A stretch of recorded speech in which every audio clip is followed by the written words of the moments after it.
আসসালামু আলাইকুম। শুরু করেছি মহান আল্লাহর নাম নিয়ে। সো লাস্ট ক্লাসে আমরা দেখাইছিলাম block, inline, class and ID কি। আজকে আমরা একটা স্পেশাল টপিক শিখবো যেটা অ্যাকচুয়ালি অ্যাডভান্স এইচটিএমএল এ মেইনলি আমরা কভার করি। সেটা হচ্ছে প্রথম টপিকটা হচ্ছে আই ফ্রেম। সো এখন আপনাদের মনে কোশ্চেন জাগতে পারে, ভাই আই ফ্রেম মানে কি, বা এটা কি কাজে লাগে? এখন মেইনলি আই ফ্রেমটা হচ্ছে, আমি যদি একটা ছোট এক্সাম্পল দিই, লাইক আপনার একটা নিজস্ব ওয়েবসাইট আছে। এখন আপনি চাচ্ছেন যে কোনো একটা ওয়েবসাইট আপনার ওয়েবসাইটে অ্যাড করতে চাচ্ছেন, যে কোনো একটা বাহিরের ওয়েবসাইটকে আপনি একটা ওয়েবসাইটের মধ্যে অ্যাড করতে চাচ্ছেন, যেটা অ্যাকচুয়ালি একটা ফ্রেমের মধ্যে রাখতে চাচ্ছেন, মানুষ যাতে ক্লিক করলে ওই ওয়েবসাইটে ঢুকতে পারে। ফর এক্সাম্পল, এখন আপনি সাপোজ প্রোগ্রামিং করাচ্ছেন।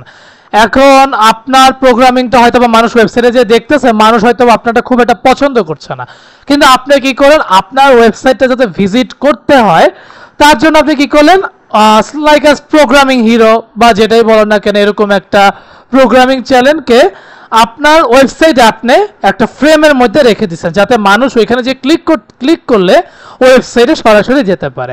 সো এটাই অ্যাকচুয়ালি আই ফ্রেম, বা আই ফ্রেমের মাধ্যমে আমরা চাইলে এটা করতে পারি। সো আমরা বেশি কথা না বলে ডিরেক্ট আমরা একটু ভিএস করে চলে যাই। সো এটার জন্য আমাদের একটা demo.html ক্রিয়েট করে নিতে হবে। আমরা আগে একটু স্বাভাবিক আসি।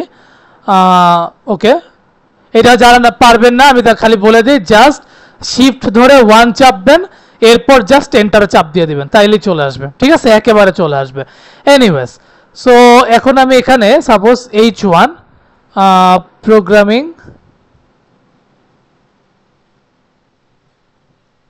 প্রোগ্রামিং উইথ সিকান্দার, সাপোজ এইখানে আপনার পি দিলেন, লরেম 20, এইটা একটু ভিউ করে নেই। ওকে, সাপোজ আপনি একটা ইমেজ দিয়ে দেন, সাপোজ আমাদের গতকালকার টাইগারের ইমেজ ছিল, সেটা দিয়ে দিলেন। এখন আপনার যদি এইটা রান করতে হয়, আপনার কিছুই শো করবে না, তাই না? কিছু শো করার কারণ এই কারণেই নাই, কারণ আপনারা সিলেক্ট করেন নাই। এখন এটাকে আপনি কিভাবে করবেন, আপনি আই ফ্রেম নামে যে একটা ট্যাগ আছে, সেই ট্যাগের সোর্সের মধ্যে যদি আমি demo.html কে ইনসার্ট মানে করে দেই, তাহলে দেখেন ও একটা ফ্রেমের মধ্যে, দেখেন এই যে একটা ফ্রেম দেখতেছেন, এই ফ্রেমের মধ্যে এই লেখাগুলো আছে। এখন আপনার মনে হতে পারে, ভাই এটা তো দেখতে খুব অকওয়ার্ড লাগতেছে, আপনি কি একটু অন্যভাবে করতে পারবেন না, পারবেন কিনা? ডেফিনেটলি পারবো। সাপোজ আপনি হোয়াইট 100% দিয়ে দেন, আপনার হাইট 350 পিক্সেল দিয়ে দেন, দেখেন তো কেমন দেখায়। এই যে দেখেন, ও একটা ইশার মধ্যে জায়গা দখল করে ফেলছে। এখন শুধুই যে demo.html তা কিন্তু না, আপনি চাইলে আমি যদি একটু অ্যামাজনের ওয়েবসাইটে যাই, আমি যদি এখন এটা সাপোজ কপি করে দেই, দেখেন আপনার যখন এই যে ক্লিক করলাম, এই দেখেন অ্যামাজনের জিনিসটা চলে আসছে। ঠিক আছে, এখন অ্যামাজনের আপনি যা ইচ্ছা করেন করতে পারবেন। সো এইভাবে চাইলে করা যেতে পারে।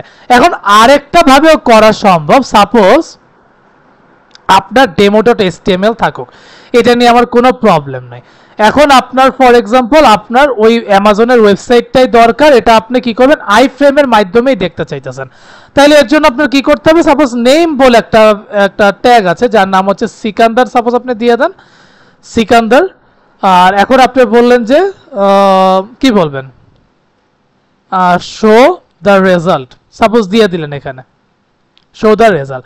এখন আমার অ্যাঙ্কর ট্যাগ যখন সিকান্দারকে পাবে, আমি টার্গেট দিয়ে দিচ্ছি, টার্গেট যখন আমার সিকান্দার জিনিসটাকে মানে ওই নামটাকে পাবে, ওইখানে ক্লিক করে শো দ্য রেজাল্টে ক্লিক করে যখন সিকান্দারের মানে একটা কথা বলি, শো দ্য রেজাল্ট, এখানে টার্গেট হচ্ছে সিকান্দার।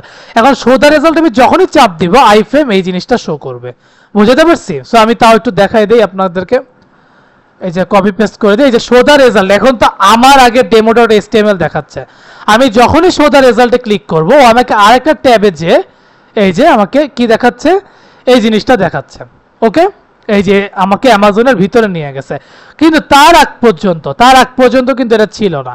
আমি যখন এখানে ক্লিক করতেছি, ও আমাকে অ্যামাজনে নিয়ে যাচ্ছে। সো এইটা হচ্ছে আই ফ্রেমের মেইনলি মজাটা। সো এইভাবে আমরা যদি আই ফ্রেমটা শিখেই ফেললাম, তাহলে আমরা এখন আসেন একটু ওই আজকের ডেটটা কিভাবে জানতে পারি সেটা একটু শিখে নিই। যদিও এটা একটা জাভাস্ক্রিপ্টের ছোট্ট একটা পার্ট, কিন্তু যদি আমরা এখনো জাভাস্ক্রিপ্ট ওভাবে করি নাই, কিন্তু তা আমরা শিখে নিই, এটা আমাদের হয়তো কাজে লাগবে। সো এইটাকে আমরা মেনলি 3 ভাবে করব, একটা হচ্ছে ইনলাইন, এক্সটার্নাল, ইন্টারনাল। সো প্রথমত আমরা ইনলাইন করি, যার জন্য আমাদের একটা বাটন লাগবে। সো আমরা ওই বাটনের ভিতরে বললাম শো ডেট করতে চাচ্ছি। দেন আমরা এখন করব হচ্ছে একটা প্যারাগ্রাফ ট্যাগ নেই, যার মধ্যে আমার আইডি থাকবে এস ডেট।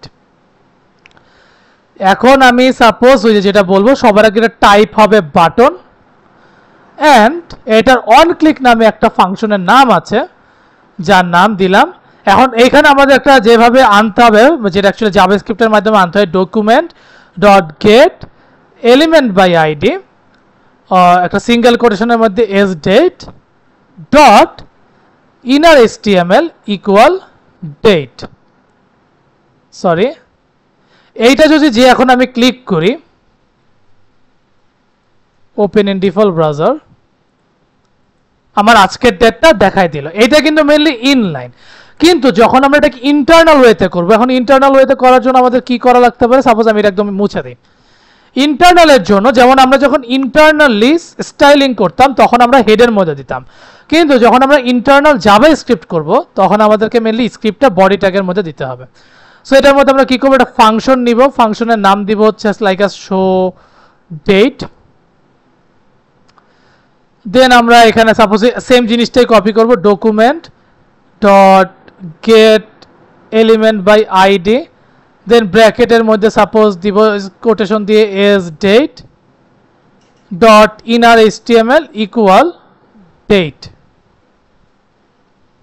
ঠিক আছে, আর অন ক্লিকের জায়গায় কি করব, যে শো ডেট নামে একটা ফাংশনকে নিছি ওকে জাস্ট এখানে রেখে দিব। এখন যে যদি আমি সাপোজ ক্লিক করি, আমার এটাও দেখাচ্ছে। এখন লাস্ট এন্ড ফাইনাল হচ্ছে এক্সটার্নাল। সো এক্সটার্নাল মানে কি, আমার এখানে তো আর স্ক্রিপ্টের মধ্যে এটা আমি জাস্ট সাপোজ কপি করে নিয়ে যাই, আর হ্যাঁ এইখানে সাপোজ আর আমার কিছু করতে হবে না, অন ক্লিকেরও মনে আর কোনো ঝামেলা নাই, তাও আমি এটা রেখে দিই, সাপোজ এটা লাগবে। সো এই আইডি আর অন শো ডেটটা লিখে রাখলাম। সো এখন আমি এটা কি করব, আমি একটা জিনিস তৈরি করব যার নাম আমি দিতে চাচ্ছি ইন্ডেক্স ডট জেএস।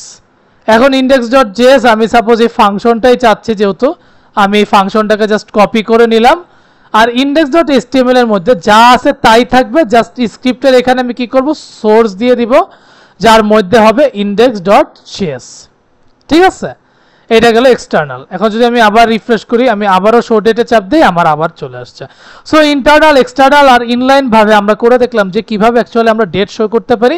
এটা যে খুব ম্যান্ডেটরি তা না, হয়তো অনেকের প্রয়োজন হতেও পারে, তার এটা করে দেখবেন। এইটা এখনই আমরা খুব যে ভালো মতন বুঝছি তা বলবো না, যখন আমরা মিলে জাভাস্ক্রিপ্ট করব এটা আরো খুব ইজি ওয়েতে আমরা ইনশাল্লাহ শিখা যাব। সো প্র্যাকটিস করে থাকেন, বিকজ প্র্যাকটিসের বিকল্প শুধুই প্র্যাকটিস। অ্যান্ড যাওয়ার আগে একটাই কথা, keep faith on yourself and take a challenge. Thank you.